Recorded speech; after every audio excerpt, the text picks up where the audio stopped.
Le couvent des Carmes des Chaussées est fondé en 1611 par Nicolas Vivien. La chapelle Saint-Joseph, construite de 1613 à 1620, est couronnée d'un dôme à l'italienne. La décoration intérieure est de style flamand. En 1797, le couvent est racheté par mademoiselle de Soyecourt. Elle y réintègre la communauté religieuse, puis le cède en 1845 à l'archevêque de Paris pour établir l'école des Carmes. De 1849 à 1867, Lacordaire, après avoir reconstitué l'ordre dominicain, y installe un couvent de frères prêcheurs. En 1875, l'Institut catholique y élit domicile.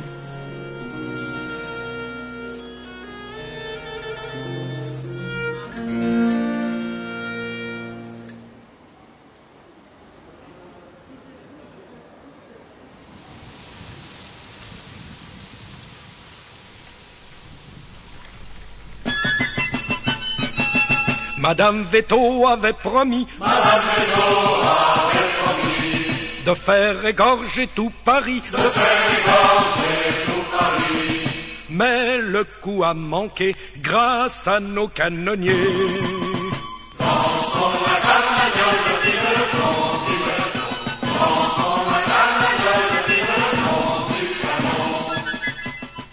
Sous la Révolution, la vie des religieux ne fut guère troublée avant octobre 1790, lorsque les vœux religieux furent interdits.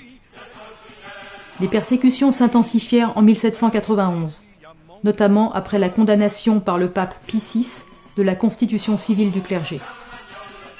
En avril 1792, toutes les congrégations religieuses furent interdites par la République. Après la chute de la monarchie, le 10 août 1792, de nombreux suspects sont arrêtés, notamment des prêtres soupçonnés d'être réfractaires à la Révolution. Les prisons se multiplient à Paris. Environ 350 ecclésiastiques y sont incarcérés. 160 personnes sont enfermées dans le couvent des Carmes des Chaussées.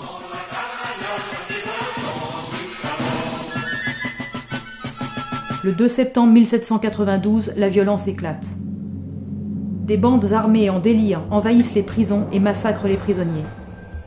À la Conciergerie, au Châtelet, à la Force, à Bicêtre, à la Salpêtrière, à la Tour Saint-Bernard, à l'abbaye Saint-Germain-des-Prés, au couvent des Carmes. La terreur fit environ 3000 victimes en 4 jours. Aux Carmes, c'est 114 personnes, presque tous clercs, dont 3 évêques, qui sont massacrés par la foule après un simulacre de jugement.